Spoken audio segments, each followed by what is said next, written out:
நான் ஒரு ஜோக் சொல்ல போறேன்டா. ஜோக் சொன்னா அப்படி நீ விழுந்து விழுந்து சிரிப்ப. அப்படி ஒரு ஜோக்க கும்பிட்டான். கொஞ்சம் கீழே பாடுறா. 40 மாடி விழுந்து சிரிச்சோம்னா எலும்பு கூட மிஞ்சாது. பேசாம இருடா. அப்போ எந்தெந்த இடத்துலாம் கொஞ்சம் நகைச்சுவை சொல்லணும் ஒரு சூதானமாக வேறு இருக்க வேண்டியது. நான் ஒரு இடத்துல கேட்டேன் ஒரு அம்மா, நீங்கள் நல்லா ஜோக் சொல்கிறீங்களே மேடையில் சொல்ல வேண்டியானா அப்படின்னு. போங்க தம்பி சிரிப்பாங்க அப்படின்னுச்சு. அதான் ஜோக்கே சிரிக்கிறதுக்கு தான் அந்த அம்மா பாரு. ஆனால் எங்கள் வீட்டுக்காரெலாம் சாப்பிடும்போது நான் சமைச்சு சொன்னேன், சாப்பிடும்போது சிரிச்சுக்கிட்டே சாப்பிடுவார். உன் வீட்டுக்காரன் எனக்கு கொடுத்து வச்சேன், துன்பத்தோடு சிரிக்கிறான் பார்த்தியா, அவனை தாண்டி எனக்கு நினச்சேன், எனக்கு வேதனையாக இருக்கு. ஏம்மா உன் பேர் என்னம்மா? என் பேர் மீனாட்சி ஐயா. முழு பேரை கேட்டேம்மா. மிஸ்டுகால் மீனாட்சி. மிஸ்டுகால் மீனாட்சி பேரை கேட்டீர்களா? மிஸ்டுகால் மீனாட்சி. மிஸ்டுகால் வர்றதுக்கு ₹1 இருந்தாலே போதும். எதுக்காக செல்லுல ₹70 பேலன்ஸ் வச்சிருந்தீங்க? அது மட்டும் இல்லம்மா, எனது கட்சிக்கார சிட்டி பாப்புவை முதல்ல எங்க பார்த்தேன்? சாந்தோம்லையா மெரினாவிலையா? எந்த பீச்சில்? பீச்சில் இல்லைங்க, லாட்ஜில். பார்த்தீங்களா? முதல் சந்திப்பே லாட்ஜிலே நடந்திருக்கு. ஏமா எஸ்எம்எஸ் அனுப்பினாரு சொன்னீங்களே, அவர் மாதிரி எஸ்எம்எஸ் அனுப்பினாங்க, ஏதாச்சும் ஒன்று சொல்லுங்க. அவர் தான் எஸ்எம்எஸ் அனுப்பினார் என்பதற்கு ஒரே ஒரு எஸ்எம்எஸ் படிக்க ஒன்றும் தெரியாதப்பா. அப்பா 1 மணிக்கு போட்டாலாம் தாப்பா, நாம 2 பேரும் சேர்ந்து பார்ப்போமா பாப்பா, 2 பேருமே சேர்ந்து போடுவோமா தாப்பா, கொக்கர கொக்கு மாங்கோ. Objection your honour. ஆபாச எஸ்எம்எஸ் படிச்சுட்டீங்க. எனது கட்சிக்கார சிட்டி பாபு புதுசா ஒரு செல்லு வாங்கினாருன்னு தன் நெருங்கிய நண்பரிடம் காண்பிப்பது வழக்கம். அப்படி ஒரு நாள் மதன் பாப்புட காமிச்சிருக்கலாம். சிட்டி பாபு இல்லாத இடத்துல மதன் பாப்பு ஏன் இதை அனுப்பியிருக்க கூடாது என்பதுதான் என்னுடைய கேள்வி. Your honour.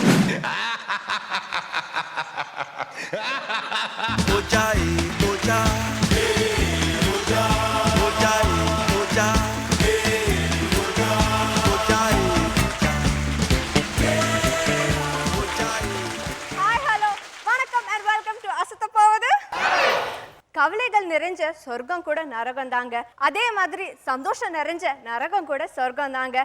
அதனால எப்பவுமே சிரிச்சு சந்தோஷமா இருந்தீங்கன்னா நம்மளுடைய வாழ்க்கைன்ற நரகத்தை கூட நம்ம சொர்க்கமாக்கிடலாம். அதனால எப்பவுமே சிரிச்சு சந்தோஷமா இருங்க. அதுக்கு தவறாம நம்ம நிகழ்ச்சியை பாருங்க. இப்போ நம்ம நிகழ்ச்சிக்கு போலாமா? For that, let's welcome our 2 judges on stage, please.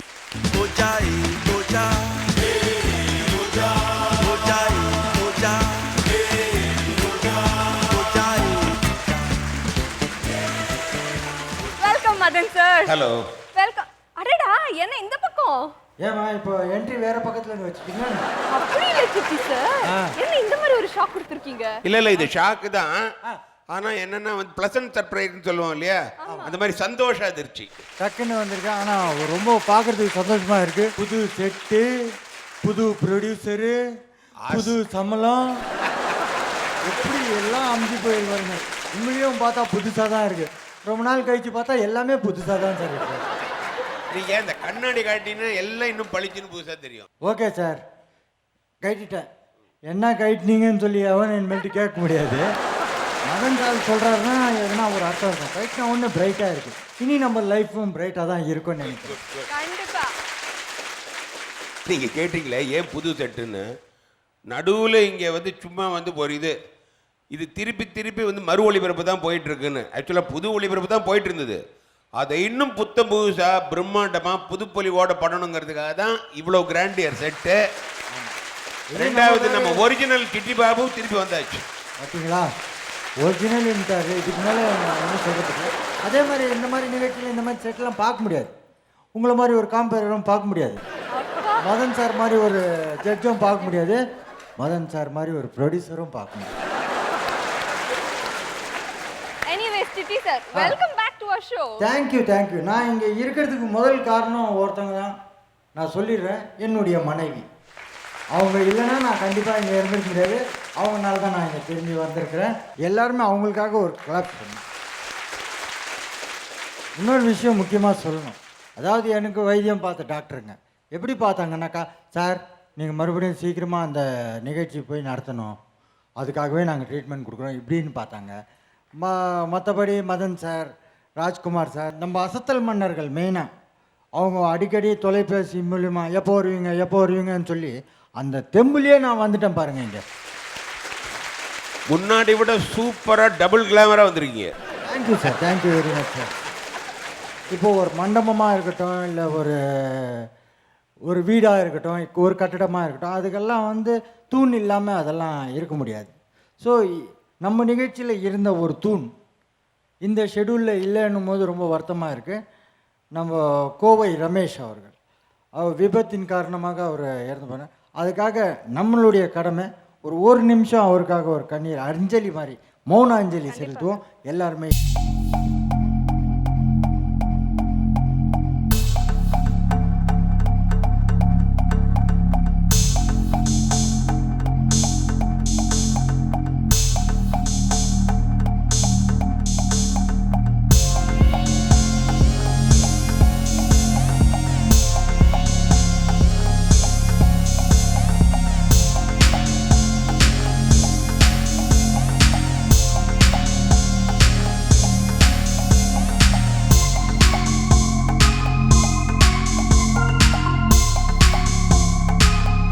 மட்டும் இல்லை, சொல்லுங்க சார்.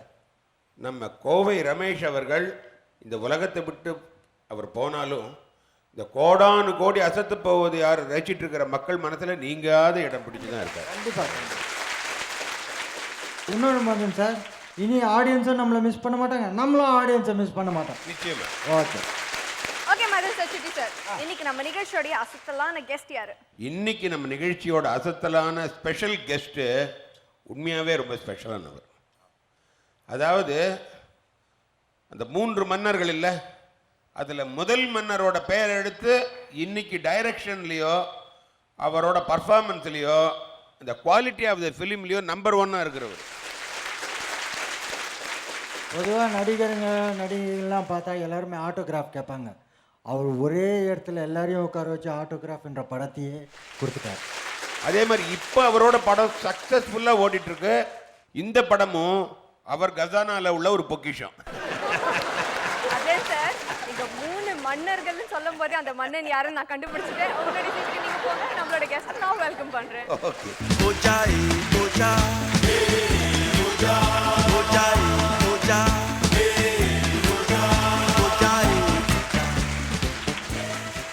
ஓகே வியூவர்ஸ், இன்னைக்கு நம்ம நிகழ்ச்சிக்கு the most successful director come actor in Tamil film industry Cheran sir தான் சீஃப் கெஸ்டா வந்திருக்காரு. Please put your hands together to welcome him.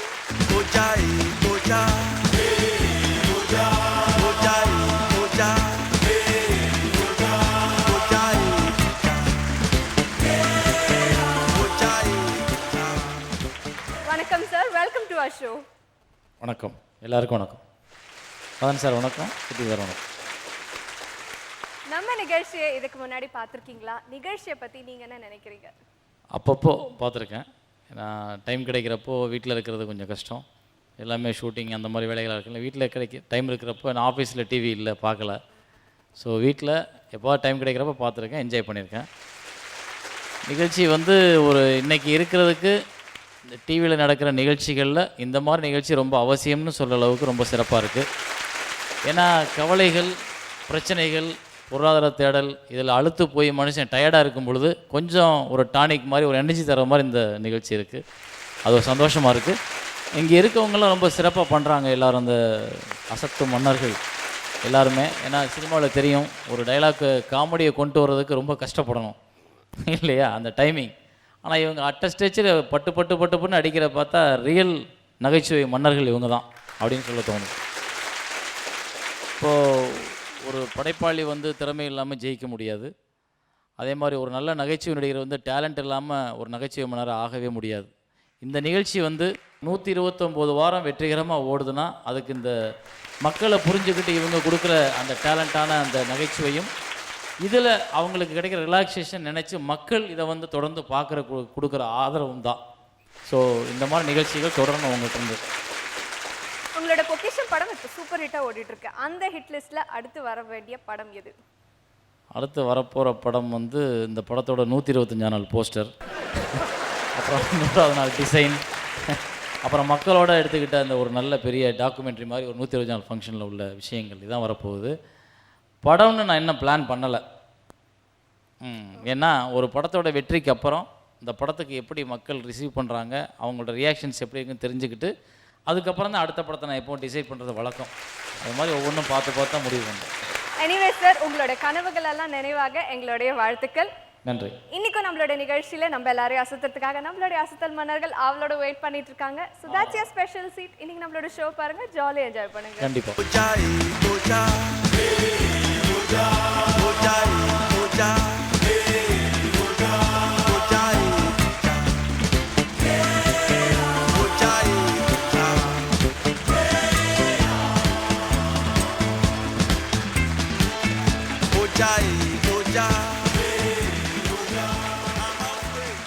இன்னைக்கு நம்ம நிகழ்ச்சியில முதலாவது வந்து அசத்து போகும் அசத்தல் மன்னன் மதுரை முத்து. Let's welcome him on stage, please.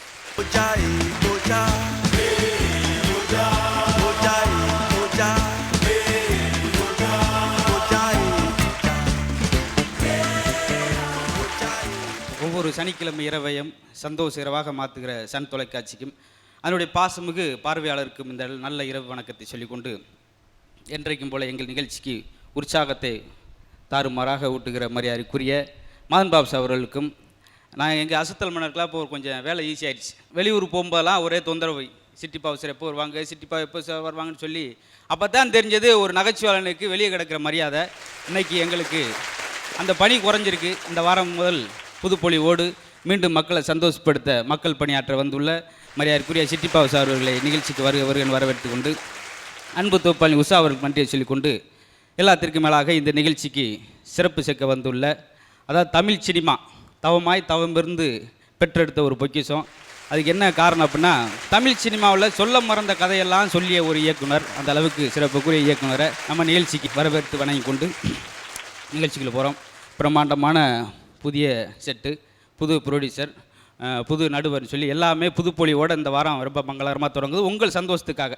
ஏன்னா அர்ச்சனை இல்லாத கடவுளும் கிடையாது, பிரச்சனை இல்லாத மனுஷன் கிடையாது அப்படின்வாங்க. எல்லாருக்கும் இருக்கும்.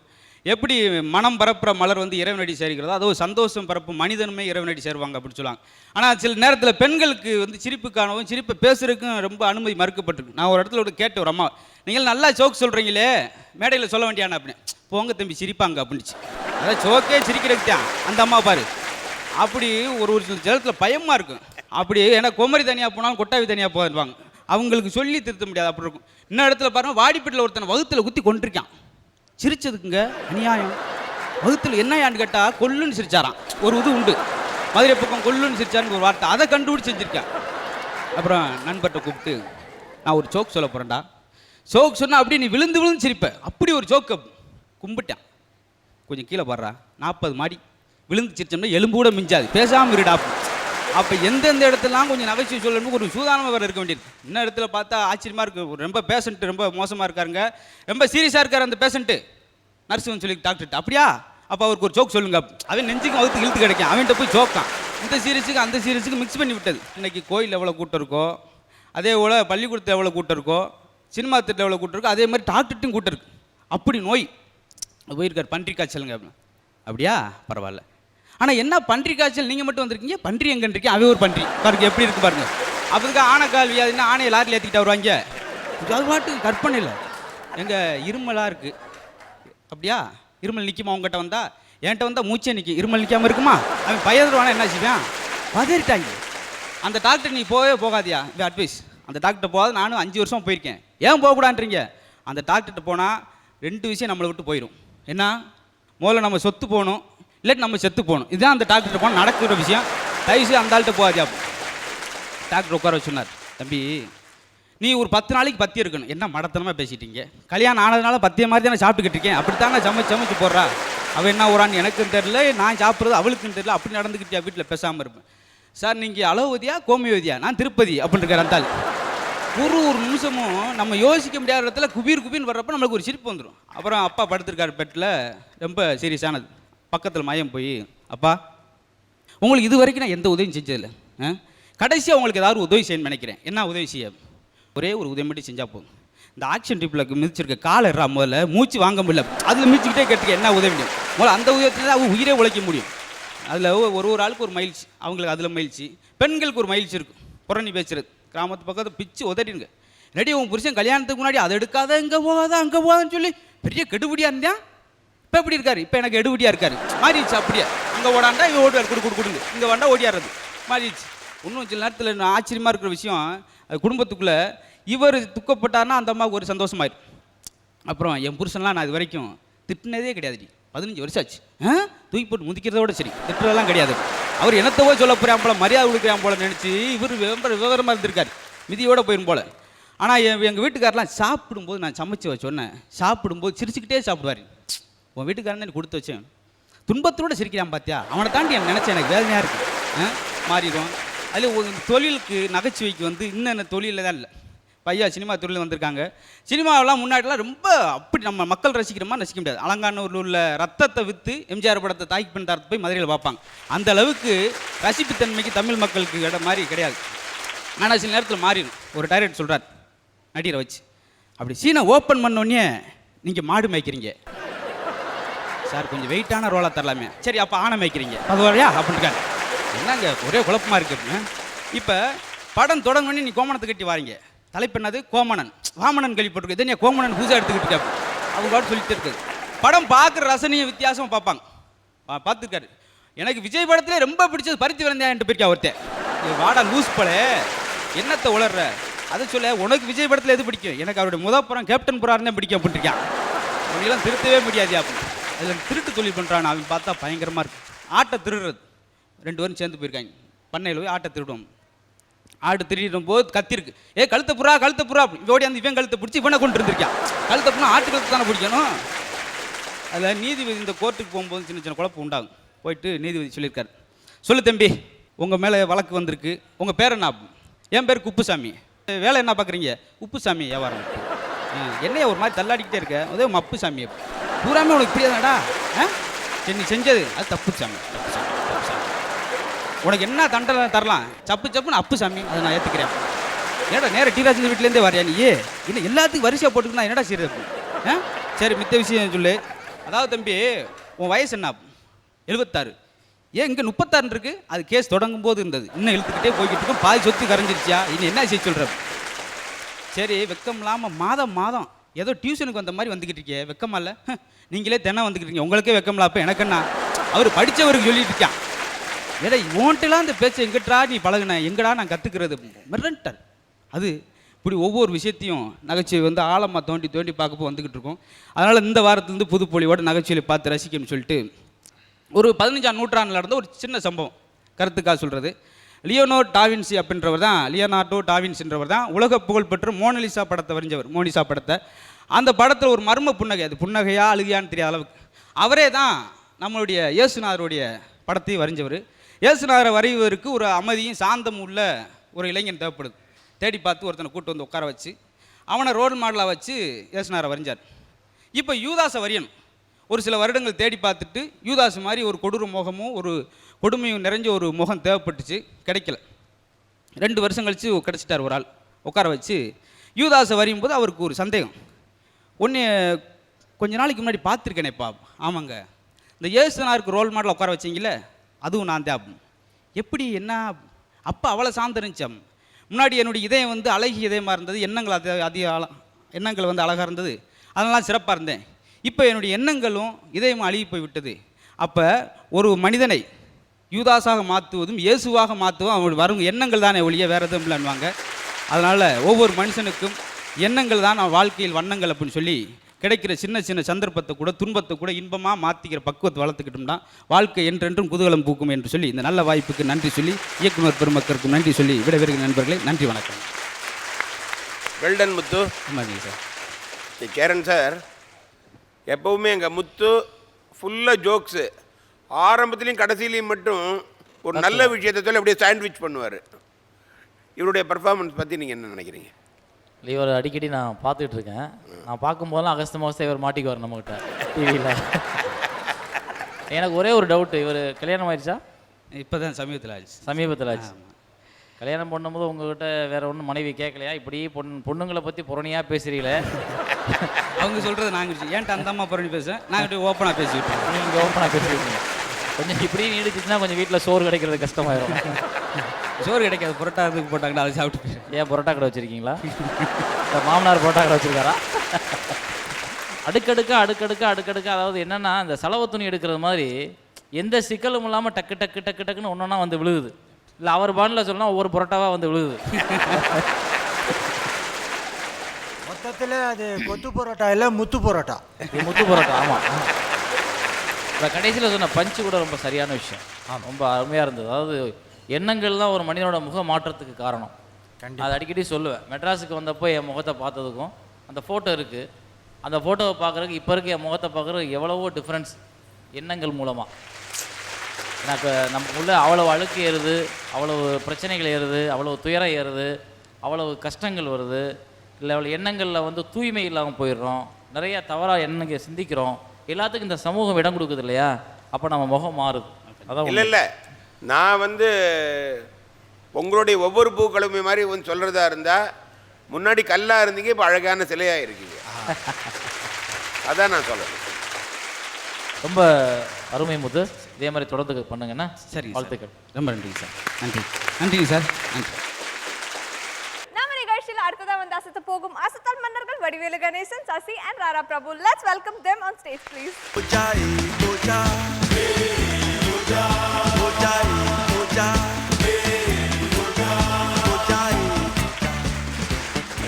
சன் டிவி நேயர்கள் உங்கள் அனைவருக்கும், அன்பான நடுவர்கள் மதன் பாப் சார், சிட்டி பாப் சார் அவர்களுக்கும், அன்பு தொகுப்பாளினி உஷா அவர்களுக்கும், அது மட்டும் இல்லாமல் இன்றைய நிகழ்ச்சிக்கு சிறப்பு விருந்தினராக வருகை தந்திருக்கும் எங்கள் மேலூர் மண்ணுக்கு சொந்தக்காரர் திரு இயக்குனர் சேரன் அவர்களுக்கும் ஒரு பணிவான வணக்கத்தை சொல்லிக்கொண்டு, சார் நிகழ்ச்சிக்கு போகலாமா சார்? போகலாம். ஆனால் இந்த நிகழ்ச்சி கான்செப்ட் ஓரளவுக்கு எனக்கு புரியுது.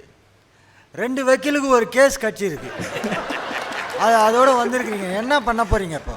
விதின்னு ஒரு படம் வந்து சார், அது படத்தில் வந்து அந்த கடைசி அந்த கோர்ட்டு சீன் வந்து ரொம்ப ஃபேமஸ் அந்த காலத்தில். அதில் வந்து ஒரு பெரிய பிரச்சனையை வந்து சொல்லியிருப்பாங்க, மானபங்கப்படுத்திட்டாங்க, அதுக்காக ஒரு கேஸ் நடக்கும். இப்போ இங்கே ஒரு கேஸ் நடக்குது, அது இப்போ உள்ள பெண்களுக்காக ஒரு பிரச்சனையை வச்சு அதே விதி படத்தோட கிளைமேக்ஸை கொஞ்சம் காமெடியாக காட்ட போகிறோம் சார். அசத்துங்க. இவர் ஆன என்ன பாப்பா, எங்கே போகலாம்? நீங்க ஜட்ஜி. ஓ சாரி. இதோ அப்பாவியாக நின்று கொண்டு இருக்காளே, இவள் தான் மிஸ்டர் கால் மீனாட்சி. இவள் ஒரு செகண்ட் ஹேண்ட் அம்மா செல்போன் வைத்திருந்தால் என்று சொன்னேன். ஓ, இவளை பற்றி சொல்ல வேண்டும் என்றால், your honour objection over ruled. சும்மா என்னை பார்த்து பேசக்கூடாது. அங்கே பாருங்க. யுவர் ஆனர் தவமாய் தவம் இருந்து ஒரு செல்போன் வாங்கினார். அந்த செல்போனிலே பலருக்கு மிஸ்டர் கொடுத்து கடலை போட்டுக் கொண்டிருந்தார். அது மட்டுமல்ல யுவர் ஆனர், பொக்கிசமாக காத்து வைத்திருந்தால் ஒரு 70 ரூபாயை. Objection your honour. இந்த மாதிரி கேஸுக்கெல்லாம் நீங்கள் தவமாயத்தை வந்து பொக்கிஷம்ன்ற வார்த்தையை பயன்படுத்தக்கூடாது. தவமாய் தவம் வந்து ஒரு கேஸை பிடிச்ச மாதிரி ஆகி போயிடும் கடைசியில். வேணும்னா நீங்கள் வேற படத்தை பேர் யூஸ் பண்ணிக்கங்க போங்க சார். போனா போது, கொஞ்சம் விடுங்க. நீங்கள் சொல்ல வர்றது வந்து சொல்ல மறந்த கதைகள்னு நினைக்கிறேன். சொல்லுங்க இப்போ. ஐயா நீங்களும் கிளம்பிட்டீங்களே.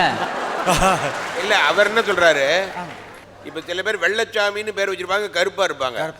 அவர் பொக்கிஷன் பேர் வச்சு பொக்கிஷன் மாதிரி ஒரு படம் எடுத்திருக்காரு. அது எப்படி ராங்கா யூஸ் பண்றது? அவர் அப்ஜெக்ட் பண்றாரு. மெயினா இந்த கேஸ்ல மிக்ஸ் பண்ணாதீங்கன்றார். ஐயா, மிஸ்டர் கால் கொடுப்பதே இவருடைய வாடிக்கை. வச்சிருக்க 70 ரூபா பேலன்ஸை ரொம்ப பொக்கிஷமாக காத்துட்டு வரனால தான் அப்படி சொன்னேன். அது மட்டும் இல்லை, இப்படிப்பட்ட பொக்கிஷமாக வைத்திருந்த 70 ரூபாயை ஒரு சண்டாளன், ஒரு ஆண்மகன் இந்த அவளை பெண்ணின் செல்போனை பிடுங்கி இருக்கின்ற 70 ரூபாயை பேசி மிஸ்டர் கால் கொடுத்து தன் தாயாருக்கே சொல்ல முடியாத அளவுக்கு நடுத்தருவில் விட்டு சென்றான் அந்த சண்டாளன். அழாதே அழாதே. இப்படி தன் சொல்ல மறந்த அந்த கதையை தைரியமாக தன்னை ஏமாற்றி அந்த கயவனை கோர்ட்டில் நிப்பாட்டி தண்டனை வாங்கி கொடுக்க வேண்டும் என்பதற்காக வீரமாக, வீர பன்மணியாக, முக்கியமாக பாரதி கண்ணம்மாவாக நின்று கொடுக்கிறார். இதை பாருங்கம்மா சகுந்தலா, இப்படியெல்லாம் எதுக மூனையில பேசி எப்படி வெற்றி கொடி கட்டிடலாம்னு கனவு கண்டுகிட்டு இருக்கீங்க. நாங்களும் ஜெயராம் சார் படம்லாம் நிறைய பார்த்துருக்கோம். கேஸ் என்னன்னு சொல்லுங்கம்மா. யுவரான, இந்த அவளை பண்ணி ஏமாத்திய அந்த நபர் இங்கு ஒய்யாரமா உட்கார்ந்து இருக்கிறாரே, அந்த சிட்டி பாபு சார். நீங்க ஒன்றும் கவலைப்படாதீங்க, உங்களுக்கு வாதாட நான் இருக்கேன். இப்படியெல்லாம் பொய் குற்றச்சாட்டு சொல்லி சிட்டி பாபுவை கலங்கப்படுத்த முடியாது. நான் கேட்கிறேன் நீதிபதி அவர்களே, இந்த சிட்டி பாபுவின் அந்த களங்கம் இல்லாத பால்படி முகத்தை பாருங்க. அவரை பார்த்தா ஏமாத்துவார்னு தெரியுதா உங்களுக்கு? ஏன் உங்கள் முகத்தில் வடியவில்லையா? இல்ல, அது மட்டும் இல்லை யுவரானர். சிட்டி பாபு சிட்டியிலே ஒரு மிக பிரபலமானவர், பணக்காரர், ஒரு அழகான வாலிபர். அவர் இமெயில் வசதியுடன் கூடிய 20,000 ரூபாய் செல்போன் வைத்திருக்கிறார். 20,000 ரூபாய் செல்போன் வைத்திருக்கும் எனது கட்சிக்காரர் கேவலம் ஒரு செகண்ட் ஹேண்ட் செல்லை, அதுவும் பிளாக் அண்ட் ஒயிட் செல்லை யூஸ் பண்ணார் என்பதே கடுமையான குற்றச்சாட்டு. ஆப்ஜெக்ஷன் யுவர் ஆனர், நீங்கள் கேஸை திசை திருப்புகிறீர்கள். அப்படியா? இல்ல, நான் மீனாட்சியை விசாரிக்கிறேன். ஏமா, உன் பேர் என்னம்மா? என் பேர் மீனாட்சி ஐயா. முழு பேரை கேட்டேம்மா. Missed call Meenakshi. Missed call Meenakshi பேரை கேட்டீர்களா? Missed call Meenakshi. Missed call வருவதற்கு 1 ரூபாய் இருந்தாலே போதும். எதுக்காக செல்லுல 70 ரூபாய் பேலன்ஸ் வச்சிருந்தீங்க? அப்பப்போ ஏதாவது மிஸ்டு கால் கொடுப்பேங்க. சரி அதை விடுங்க, உங்களால பதில் சொல்ல முடியாது, அதை விடுங்க. இதோ உட்கார்ந்திருக்காரு எனது கட்சிக்காரர் சிட்டி பாபு. இன்னொன்று சொல்லுங்க. சொல்லணும் பாயிண்ட்டை நீங்கள் புரியுங்க. அவங்க வச்சிருந்த செல்லு வந்து ஆன் ஆஃப் சுவிட்சே ஒர்க் ஆகாது. ஆஹா, பாத்தீங்களா, ஒரு ஆப்பான செல்ல பேசினாருன்றதே பெரிய கடுமையான பொய். அது மட்டும் இல்ல, இருங்க, அடுத்த பாயிண்ட் அப்படி எடுத்து கொடுத்துட்டே இருங்க. ஓகே, இந்த வாரேன். அது மட்டும் இல்லாம எனது கட்சிக்காரர் சிட்டி பாபுவை முதல்ல எங்க பார்த்தேன்? சாந்தோம்லையா, மெரினாவிலையா, எந்த பீச்ல?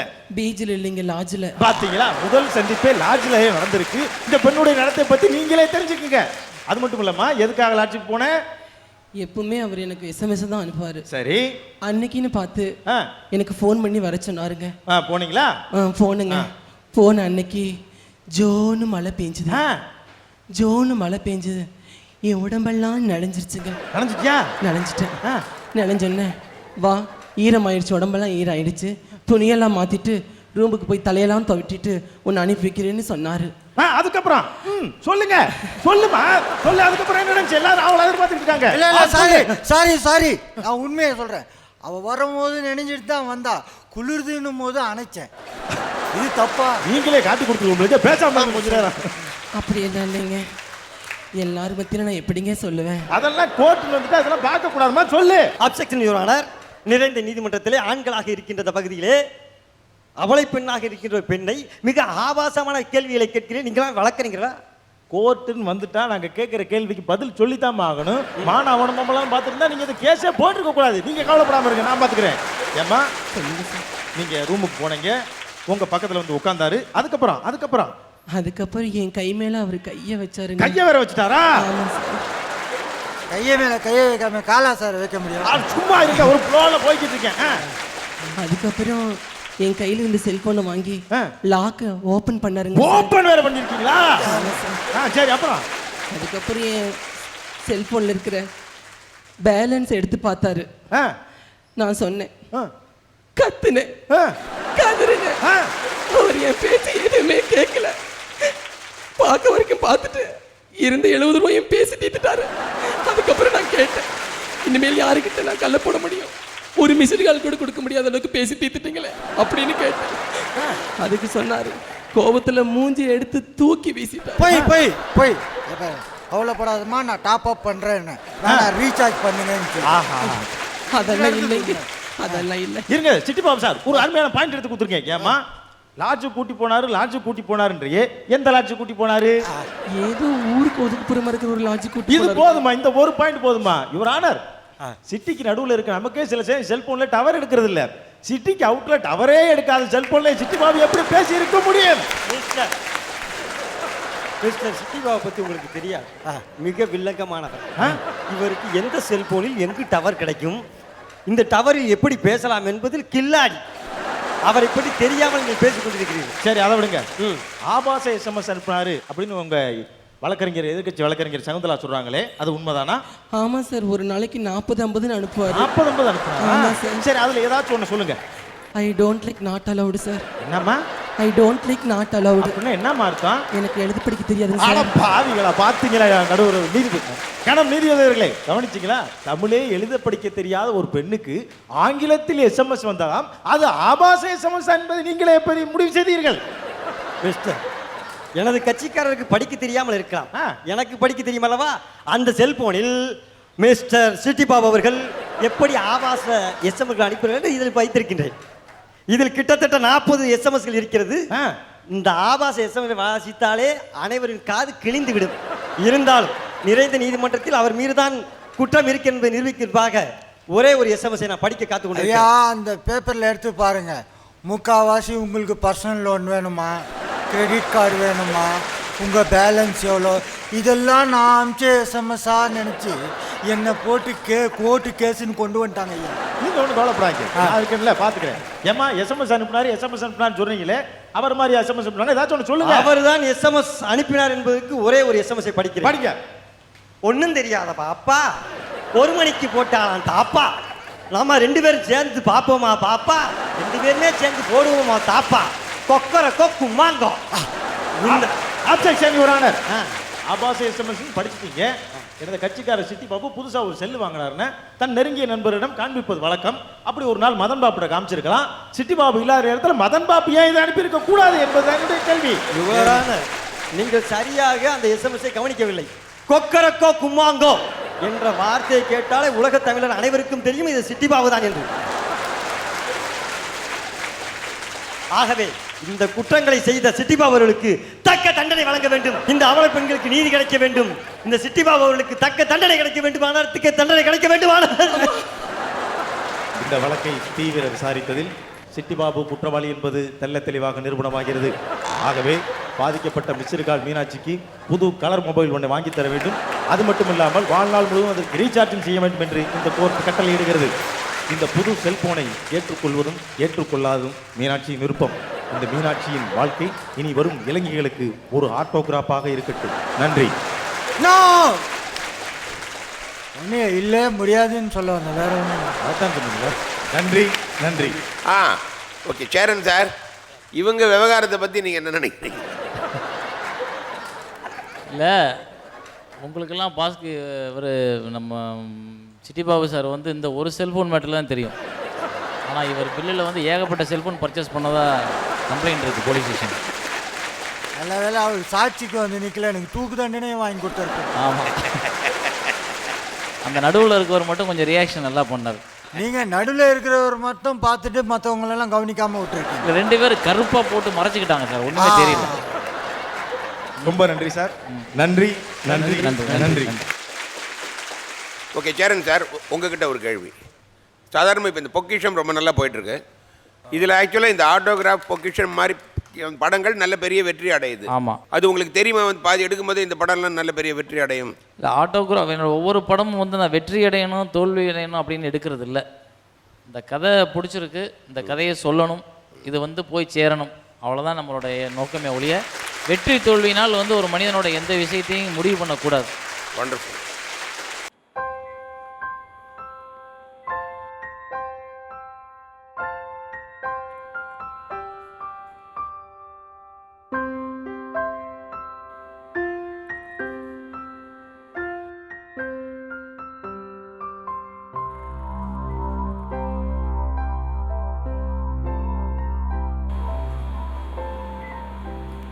என்ன நடிகர் திடீர்னு எழுத ஆரம்பிச்சு பார்க்குறீங்களா? நான் அருமையான விஷயங்கள் எழுதுகிறேன், அதை நீங்கள் நக்கீரன்.in படிங்க, நிச்சயமாக ரெசிபி. ஓகே, எழுதுகிறேன்.